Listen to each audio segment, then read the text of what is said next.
Hey guys, it's Wavejump here, and welcome back to another command block tutorial. Today we are back in our world, and we are going to be finishing up how to create this amazing little tunnel, which if you haven't seen last episode, does this.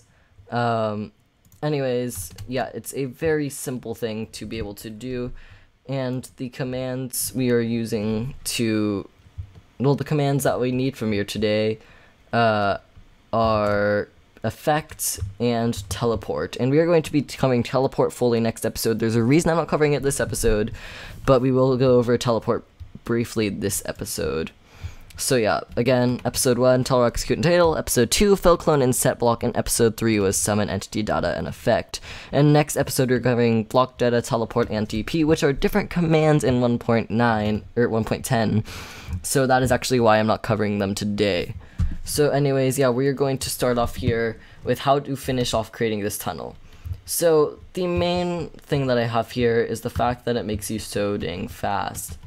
So you'll notice here, bam, it gives me that speed effect, and that is just simply done using one effect command, which happens to be right here.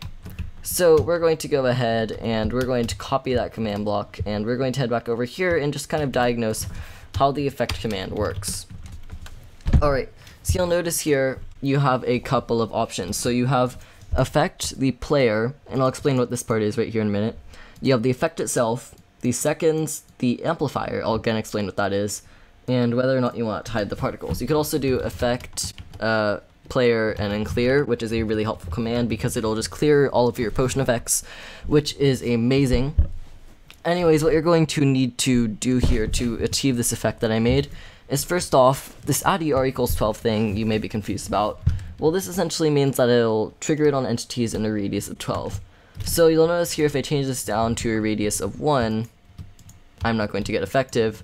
But if I change it back up to 12, because I'm now in the radius, it'll affect me, and yeah, let's go ahead and clear that effect before we go flying off the platform.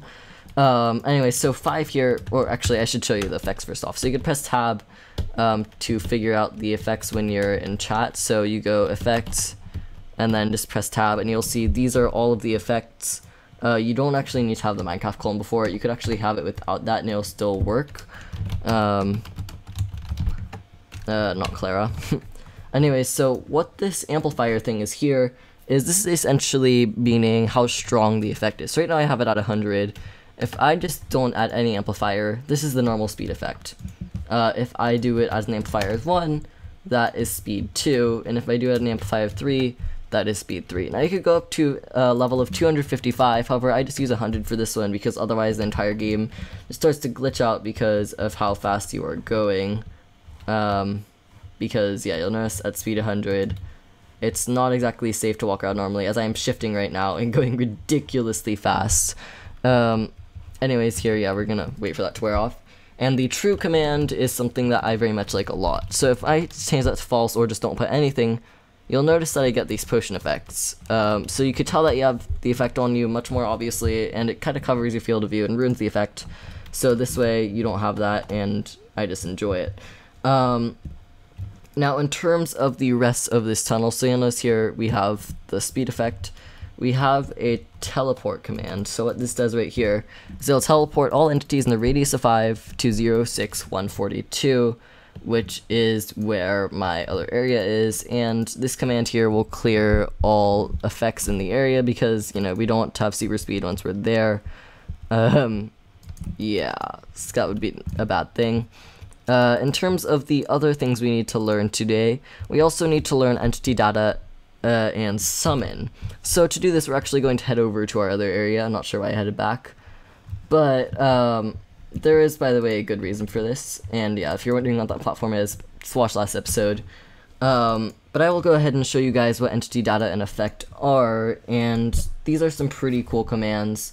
So I'm going to go ahead and first off, I'm going to set it to night. Because we don't want any zombies to be dying while we're playing around with them, etc. Actually, I do have something else to show you about the tunnel later if I do remember. But anyways, so in terms of summon, this is a very, very simple command, but one of the most valuable ones you will have.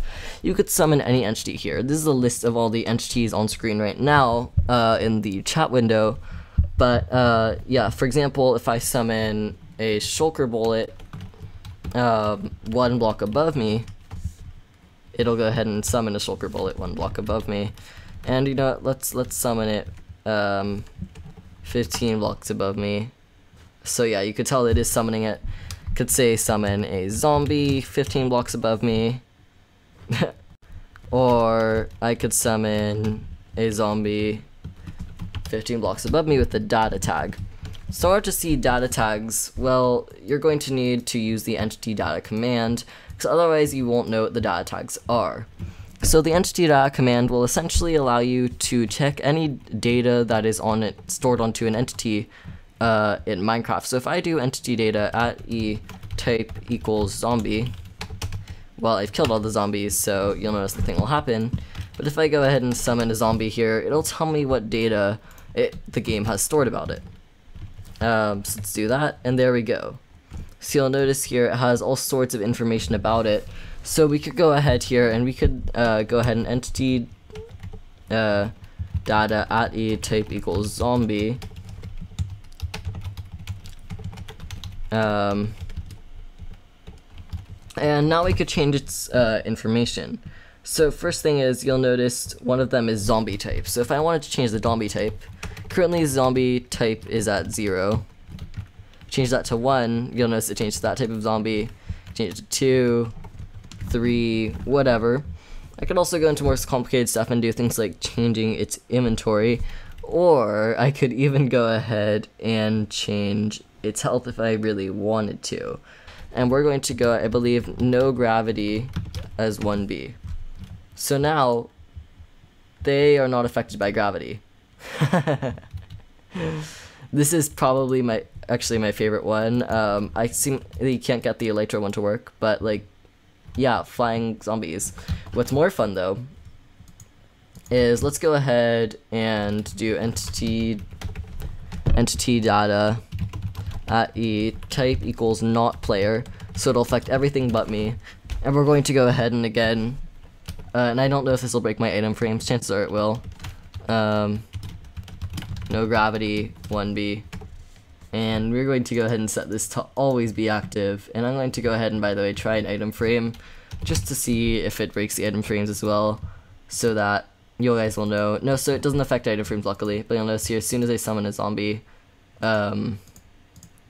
apparently that's not doing a thing. That's helpful. Because it should be working, but it's, there we go. Now it's all working, and you'll notice here it luckily does not affect item frames, but all of these zombies now have no gravity on them. So now if I wanted to, I could just create a repeat command block that would say summon pig, not prime TNT, 15, or let's do 5 blocks above. Watch this, ready? Now we have a bunch of flying pigs. And watch, TP Addy 5 blocks up. And now, oh, well, there goes the item frame. Look at this. Isn't this amazing? Oh, I absolutely love that. Now if I do teleport at E, that'll do them relatives to me, but we'll go over that specific thing later. There goes the zombie. And apparently it stopped burning, because logic. Should we summon some more pigs? You know what, just to end off the episode, we're gonna summon some more pigs. Oh, there we are. Oh my gosh. Let's wait like 10 seconds. 1, 10. Now, let's just go ahead and, let's go ahead and just set everything to exactly 15 blocks up in the air. And yeah, so now we basically have a sky full of pigs.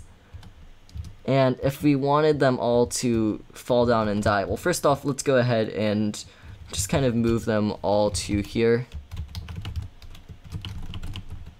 because this way they could fall into the void. And let's go ahead and just, let's have them all kind of spread out, because having them all in one spot is a really bad idea, and that is also a really bad idea. So yeah, let's head back there really quick. And there we go. So you'll notice they're all right there. if I now change this and change it from 1B to 0B, they have no gravity, or they now have gravity. So these guys are going to fall, and sorry guys, my recording just cut out, but anyways, what I was saying was that they are all going to fall and die now. There is no longer no gravity enabled in the world, so that's going to happen. But again, I could enable it, and now things can fly again. So when I was creating the system, I got to a point where I was like, you know what, why can't I make this work with the zombie as well? So the zombie itself will want to go over there. Well, I did. Watch this. It sees the villager and it tries to go after it, and then it ends up going through the system itself. As to where the zombie is now, the world may never know. Oh, apparently it's here. But I kind of glitched out the entity because it ended up traveling so fast due to its own pathfinding. So this is kind of just a fun thing to sit all day, just place rows of zombies and just watch them disappear. And let's see if we can see any of them now. Oh, whoa, now we can see a bunch of them. But yeah, it is a pretty interesting effect, I do have to say. So if you guys want to tune in for next episode we will be covering block data, teleport, and TP. So guys, I hope you have enjoyed this episode. If you have, go ahead and leave a like down below and subscribe if you haven't already. And of course, if you know any friends who would love to learn about command blocks, go ahead and send them this series because I love helping people and it'll help grow the channel. So yeah guys, once again, I hope you have enjoyed. Thanks for watching. Bye!